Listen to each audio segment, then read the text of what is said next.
So Athena, I guess the surprise is not the fact that there are no tapes. Obviously, a lot of people had been speculating that there are no tapes for quite some time. The surprise is that he made the claim in the first place and then ended up switching his story. Walk us through that.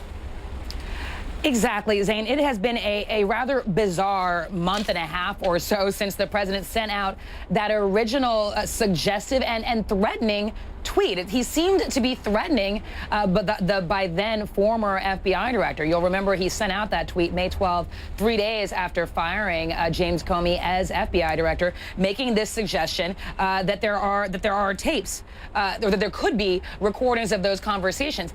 And ever since then, there has just been dodging by officials at the White House, by the president himself, none of them able to answer what should be a yes or no question. Are there recordings? It's just unclear why it took 41 days for the president to finally give us this answer. Even his answer, if you look at it, is a little muddled. He's suggesting that maybe he's concerned that someone else could be recording his conversations in the Oval Office. Now, White House Deputy Press Secretary Sarah Huckabee Sanders said she's not aware of the president being concerned about that. So it could just be that he worded the tweet in that way to kind of try to give himself a little bit of cover. But remember, Zain, this is something, this could be perhaps the most consequential tweet of his young presidency, because it was this tweet that Comey testified caused him to share memos he had written, notes he had taken, extensive, detailed notes about all of his important conversations with the president. Well, seeing that tweet made him decide to ask a friend to share a memo about a dinner he had with the president with the press.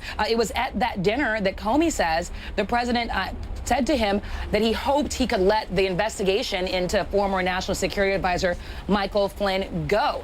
So Comey saw this tweet, had the friend share those memos. That memo ended up in the New York Times, and that is what ultimately led to the appointment of Special Counsel Robert Mueller, who's now looking into all of this, not just the Russia investigation, but is gathering evidence to determine whether to open a full-scale investigation into obstruction of justice. This is something the president brought on himself.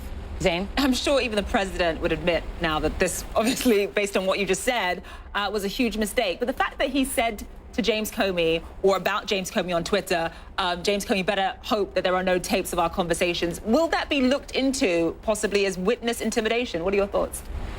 Well, there are a lot of folks who are saying that it's certainly possible that that is one of the things that Special Counsel Bob Mueller will be looking at among a number of things, because many people saw that tweet as a threat, and so we'll have to find out whether they review that. But you said, does the president or should the president regret it? Well, an associate of his says the president should regret having sent that tweet, even if he doesn't.